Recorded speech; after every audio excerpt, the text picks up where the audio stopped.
We've all taken our car to a repair shop and had the mechanic list 10 different reasons why it won't start or something that's wrong with it. To most people, it's an issue that they'd rather pay someone else to deal with.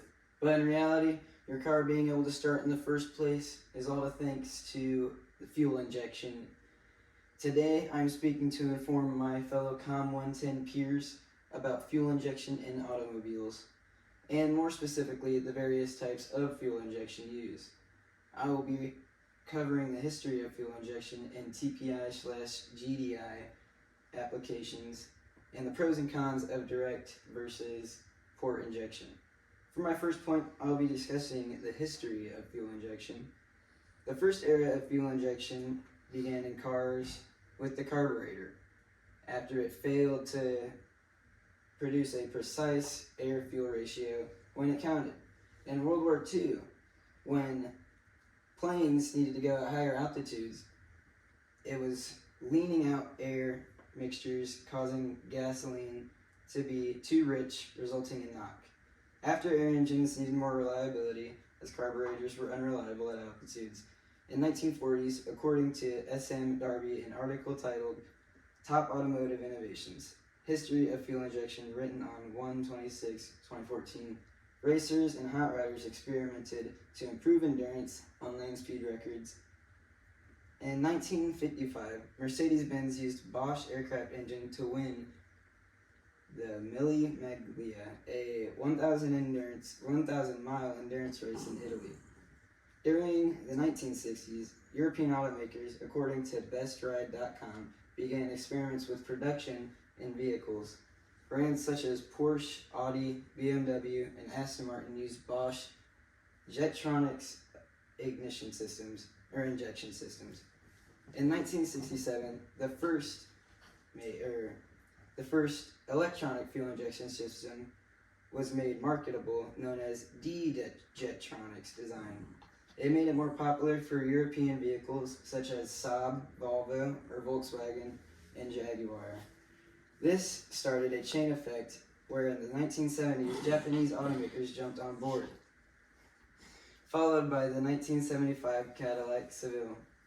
By the mid-1980s, automakers phasing carburetor engines out, mainly due to emission guidelines. Computer-controlled EFI was more precise for a path moving forward. As EFI became more popular, car manufacturers started to create their own systems.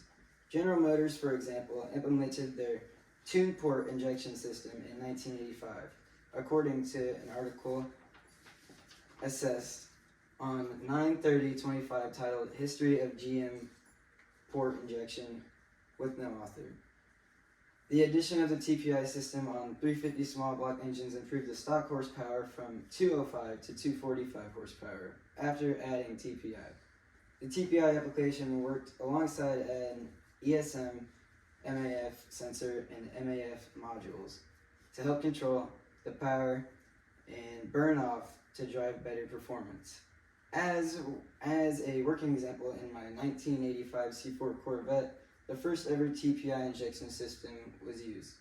This is a vehicle I'm currently rebuilding for ICC classes. While port injection systems are used and still are very popular, we have more lean towards gasoline direct injection. As mentioned by Denise, no last name in the article, gasoline direct injection's understanding written on 6/2/21. The GDI systems go back to aircraft engines used in World War II. During the 70s and 80s, Ford experimented with GDI systems for their engines. They utilized ECMs to govern fuel delivery, but had an issue with emission standards. Processors and sensors used in the ECMs to control fuel injection were emerging tech and had many kinks to iron out, according to GermanAutoCo.uk. GDI systems are what you will find in most modern day vehicles on the street. Another working example of gasoline direct injection is my 2015 Ford Taurus SHO. This is my daily driver, and it gets pretty effective gas mileage for its horsepower. Furthermore, there are pros and cons to both direct injection and tuned port, or port injection. according to an article on CJ Pony Parts website titled Direct Injection versus Port Injection from 2021 with no article cited, or no author cited.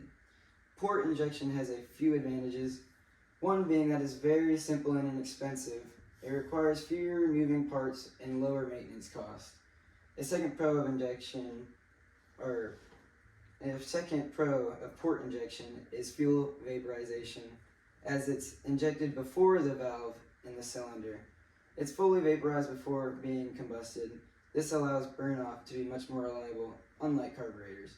This also cleans the back of the valve, leading to less carbon buildup over time. There is wasted fuel in this though from it hitting the back of the valve. The wasted fuel can lead to increased emissions and reduced fuel economy. Direct injection systems, as mentioned in an article titled All About Direct Injection Fuel Systems, Working Pros and Cons. Written on 2/6/2023 with no author. Pump fuel inside the cylinder with air pumped separately from the manifold. It then creates combustible mixture which is ignited with help of the spark plugs. One of the pros of direct injection is improved emissions and fuel economy. A second pro would be direct injection capability of alternative fuels like E85 and UL88. As highlighted in Dubizzle.com, a few of the major cons for engine noise, the cost of maintenance and repairs. Fuel pumps and injectors have many moving parts, thus are more costly to run or keep running if something goes wrong, compared to tune port or port injection. I discussed the history of fuel injection, TPI, and GDI applications in the modern era, and the pros and cons of both. Now, you've heard all about fuel injection and the importance of it. You get quoted to fix a fuel pump, an injector, a MAF sensor. You'll understand how important it actually is to the basic operation of your vehicle. Rest assured, we have yet to see the end of fuel injection innovation. The next steps in the fuel economy might be a completely new type of system, or instead of combustion, it could even be just water.